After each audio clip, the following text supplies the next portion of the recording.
Thank you for tuning in to the latest edition of the 12 Kyle podcast. Whether you're listening during your commute, while working out, or just relaxing at home, we appreciate you. Every download, every listen, and every subscription means a lot. Up next, the 12 Kyle podcast. Ladies and gentlemen, thank you for listening. Thank you for downloading.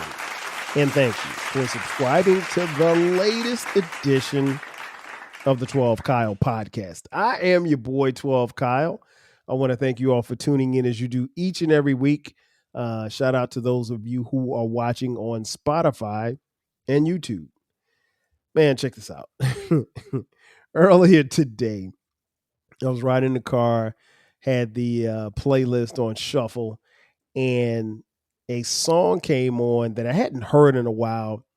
But as soon as I heard it, when the beat came on, I immediately recognized the beat. It was the beat from the song If My Homie Calls from Tupac Shakur. Now, it's a very popular song. It is a song that I was first introduced to, I want to say back in 1991, which was the year that I graduated from high school. Crazy to think, right? It was on Tupac's first album, Tupacalypse Now. And I bought the tape, and I loved the tape. It was when I became a fan of Tupac. But more specifically, the title and the subsequent song and the lyrics that he spit in that particular record brought me to what I want to talk about on this episode, which is If My Homies Call.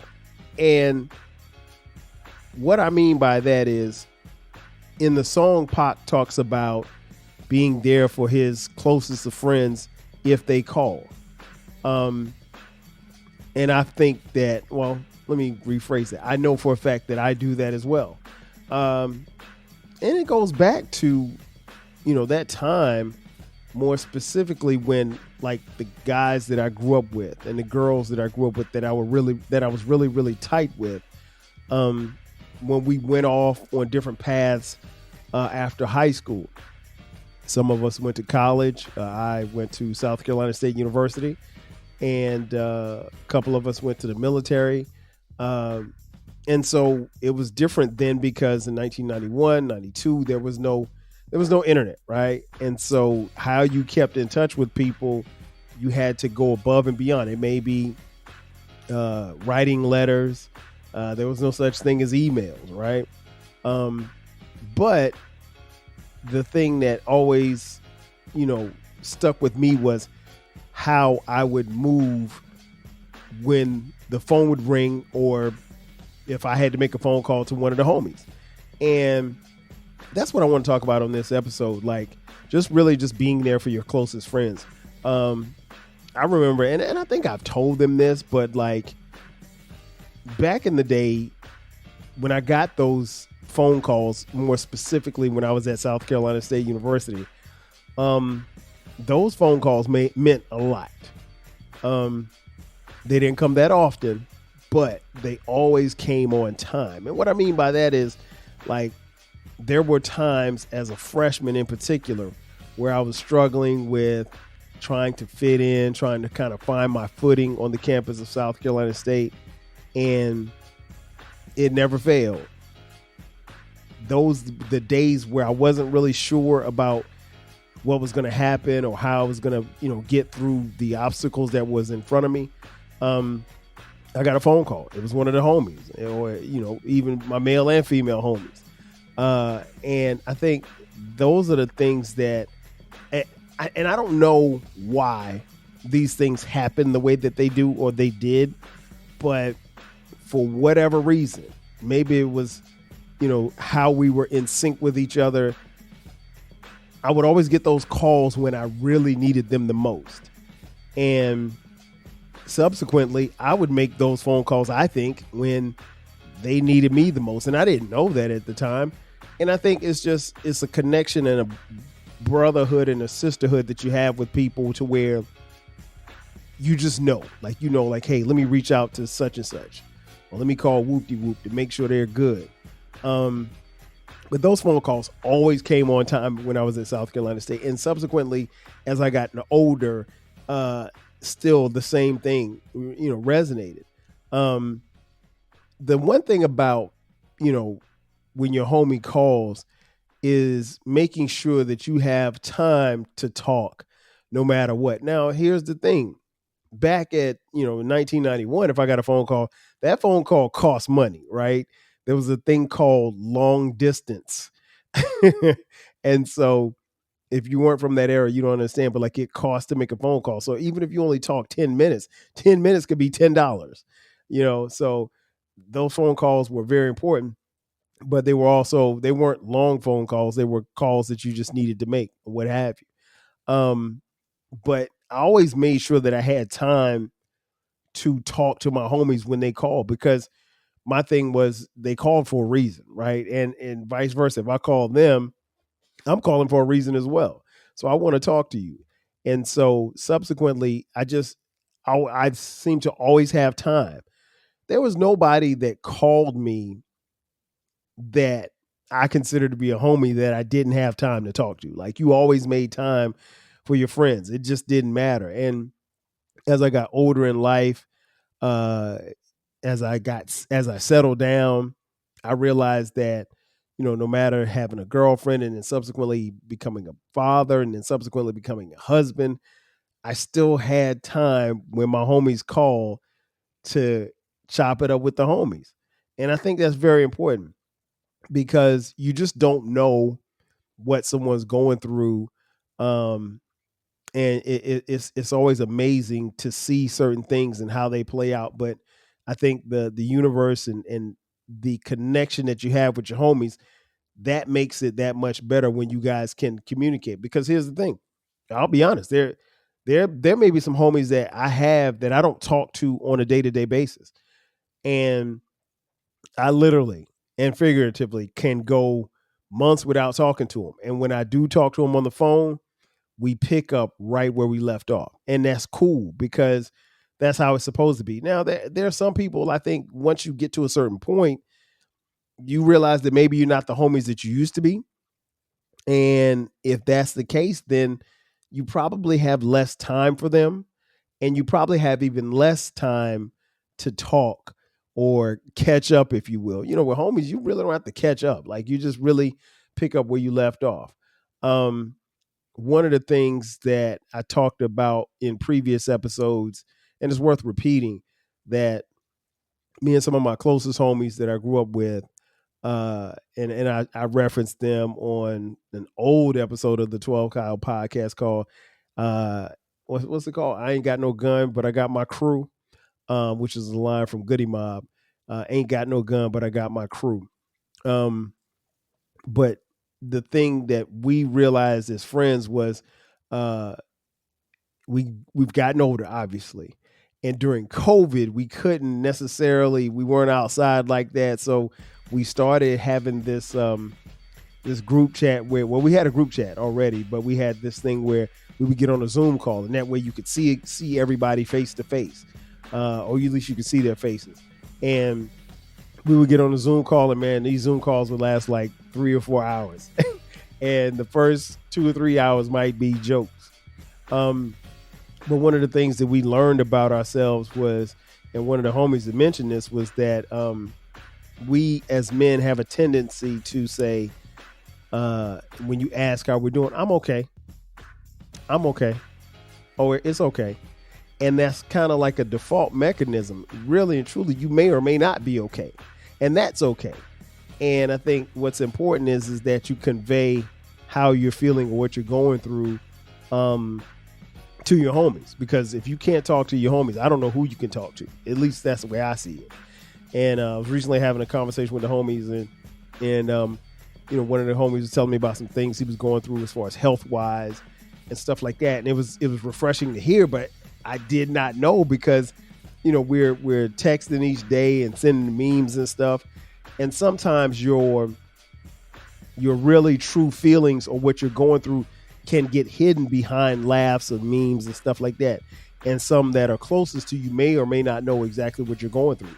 And I think that when that happens, you got to kind of sift through all of that to get to the crux of what's going on with your friends. But I think that's a default. If somebody say, "Hey, 12 Kyle, how you doing today?" I'm okay. I'm doing good. Everything good. Oh yeah, everything's good. That type of thing. And everything may or may not be good. We all have problems. We all have situations. We all have scenarios. We all have a boatload of things that we deal with on a day-to-day basis. And some, things are a little bit more heavier than others. And how it's really about how you carry the weight that's on you. Some people can handle, carrying that weight. Others can't handle it as well. For me, I'm always concerned about money and where my money goes, how I spend my money, obviously my kids. And so I can't say that it's a worry, but I'm always trying to stay 5 steps ahead when it comes to money. I'm just wired like that. So, when things like that happen, you have to take account as to what's important and what's not. Are you feeling nostalgic for the golden eras of rap and soul music? If so, tune in to the Rap Soul Podcast. We are your weekly journey through the 80s, 90s, and 2000s, spotlighting the music and the hidden gems that shaped the soundtrack of our lives. From the powerful beats to the soulful melodies, we bring you the best of the past with fresh insights and stories. Rediscover the music that defined a generation.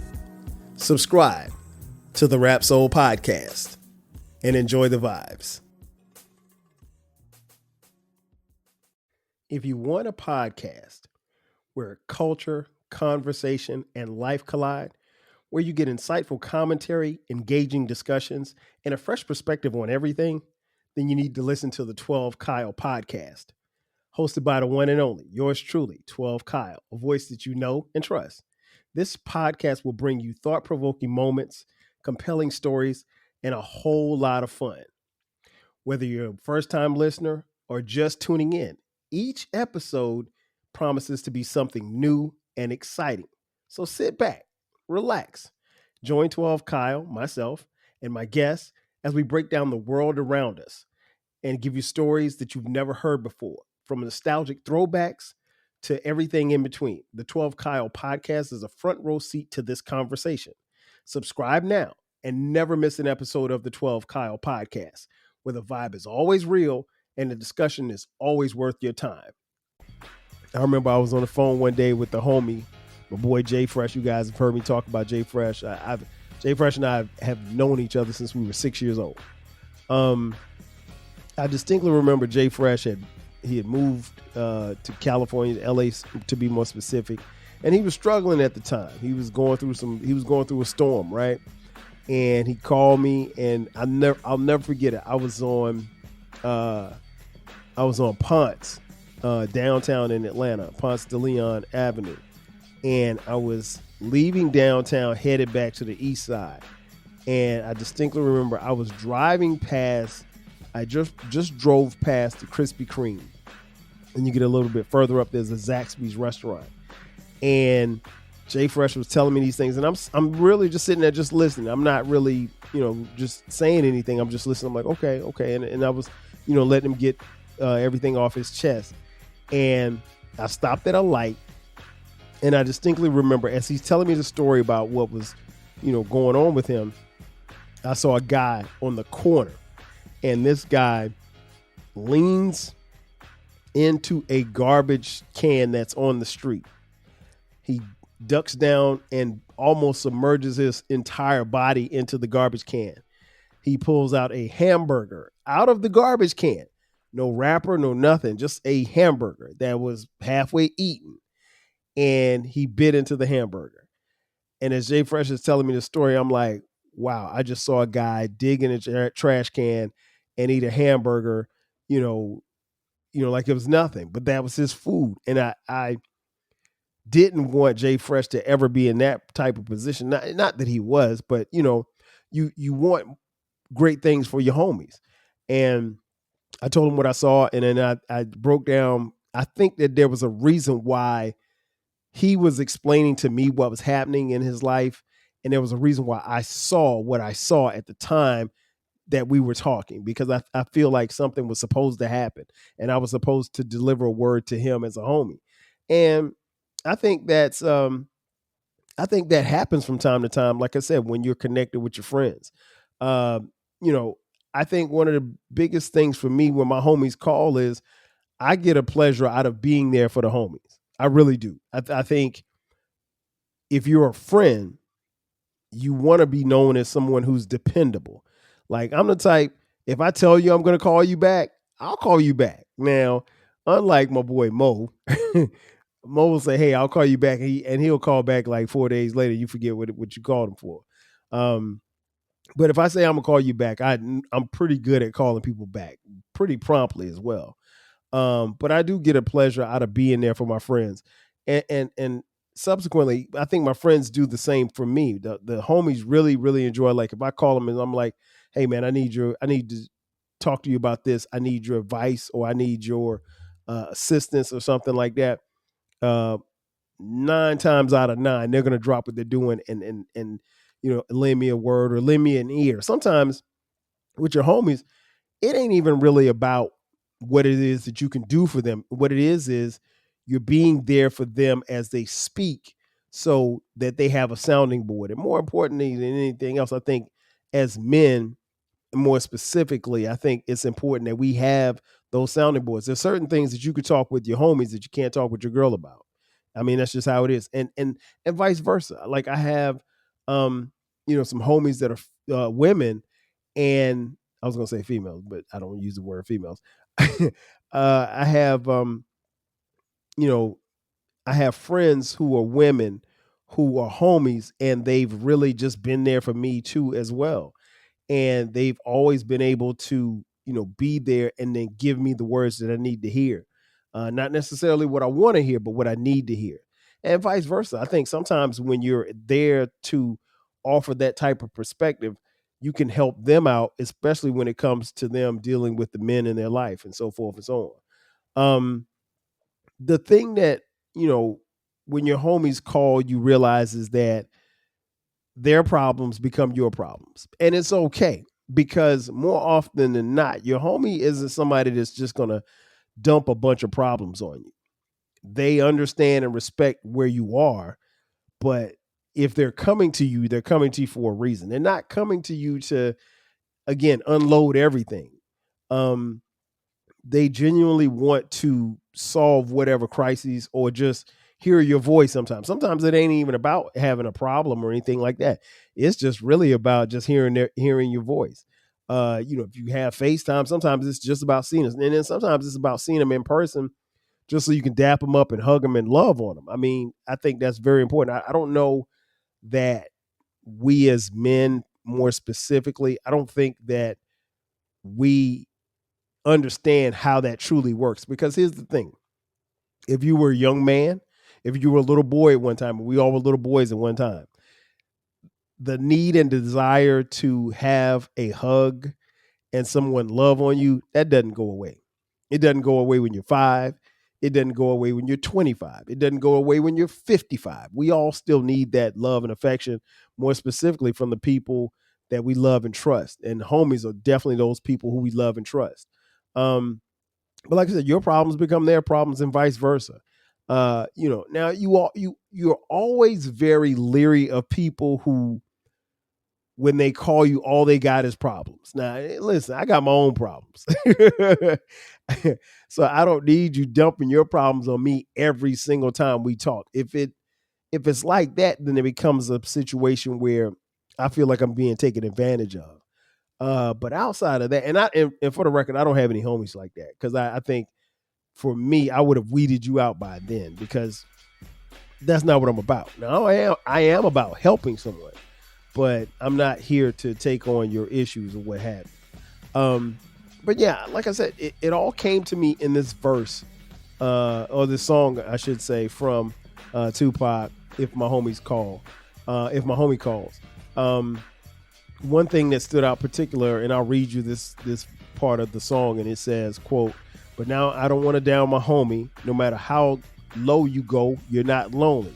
And I hear that you made a few enemies, but when you need a friend, you can depend on me. Call. If you need my assistance, there'll be no resistance. I'll be there in an instant. Who am I to judge another brother? Only is his cover. I be there. I be no different than the other. H to the O to the M to the I-N-I-E. I'm down to the E-N-D. Because it's a fall, no time at all. I'm down for y'all when my homies call. Sorry, I kind of bundled that. But it's I've said before on the Rap Soul podcast, it's hard to read lyrics because you really want to rap the lyrics. I really wanted to just, go off and spit the whole verse. But yeah, I mean, when he talks about no matter how low you are, you're not lonely. Not lowly, excuse me. And I think that's very important because, we're going to have highs and lows. The key thing is not to be too high on the highs and don't get too low on the lows. But just giving your homie the reassurance that you're going to be there and that you are there. Because see, here's the thing. A lot of people will tell you, hey, I'm here if you need me. And when you need them, they're nowhere to be found. That's not a homie. That's just somebody that's an associate that's in your circle. And you probably need to get them out of your circle. But for your real homies, if they need you, you'll be there. And if you need them, they'll be there for you. That's how it works. There's no ifs, ands, or buts about it. That's the definition of a homie. So like I said, I mean, this song really inspired this podcast episode. And, shout out to Pac, man, because I know, he was going through a lot when he made this album. He was venturing off from Digital Underground and striking out on his own. And this is way before Death Row. This is before anybody knew who Tupac Amaru Shakur was. But the song still resonates and it still means a lot because at the end of the day, I'm here for my homies. And more importantly, they're here for me. And you got to love that. Ladies and gentlemen, that's going to do it for me. Thanks again for checking out this edition of the 12 Kyle podcast. Be sure to subscribe to the podcast. We drop new episodes every Thursday and every Sunday. If you're on YouTube, check us out. We got a YouTube channel there. Like and subscribe and share it with a friend. Also, don't forget about our baby. It is called the Rap Soul Podcast. It's strictly for music lovers such as yourself. It's the place where we have conversations about music and artists from the 80s, the 90s, and the 2000s. Simply put, folks, it's the best music podcast that you've never heard. So you should definitely check it out. Also, if you'd like to support this channel, you can hit us up on Cash App, $TWELVEKYLE. Also, we have merch. Check out the 12 Kyle Podcast merch. Click the link. You can buy 12 Kyle Podcast t-shirts, hoodies, as well as coffee mugs. We got it for the low. Ladies and gentlemen, that's going to do it for me. Once again, I am your boy 12 Kyle. This has been another edition of the 12 Kyle Podcast. I'm getting tongue-tied here. My bad. This has been another edition of the 12 Kyle Podcast. I'll catch you guys next time. 5,000. Cheers. Thanks again for listening to this episode of the 12 Kyle Podcast. If you enjoyed this episode, make sure that you hit the subscribe button and share this podcast with a friend who needs the 12 Kyle Podcast in their life. Every listen, every download, and every share helps us grow. Thanks for being a part of the 12 Kyle Podcast community. We appreciate your support. We will catch you next time. 5,000.